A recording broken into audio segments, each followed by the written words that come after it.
Florence Çapja, i konsideruar prej vitesh një nga emrat më të rrezikshëm të botës së krimit në Shqipëri, pritet të kthehet në vendin tonë nga Emiratet e Bashkuara Arabe, ku ishte arrestuar prej disa kohësh. Policia e shtetit njoftoi se autoritetet e Dubait kanë pranuar procedurat për ekstradimin e tij dhe se kthimi i tij do të realizohet në masa të rrepta sigurie. 44 vjeçari akuzohet për përfshirje në disa ngjarje të rënda kriminale. Ai është një nga të pandehurit në dosjen Plumbi Art, ku prokuroria e posaçme e akuzon për sigurimin e kushteve për vrasjen e mbetur në tentativë të Sokol Sanxhaktarit në Elbasan. Në këtë çështje, një nga dëshmitarët kyç është i penduar i drejtësisë, Nureddin Dumani.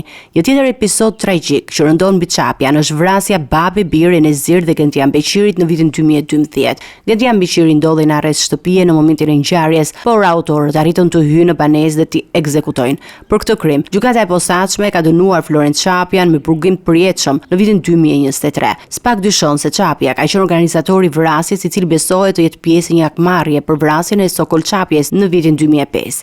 Krahas veprimtarisë së tij kriminale, prokuroria e posaçme ka kërkuar konfiskimin e 10 pasurive të tij, përfshir banesa, toka dhe ndërtesa shërbimi.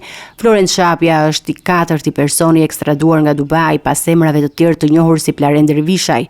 Autoritetet dyshojnë se edhe në disa të kërkuar të tjerë të botës së krimit strehohen në Emiratet, por mungesa e një marrëveshje zyrtare e bën të vështirë kthimin e tyre në Shqipëri.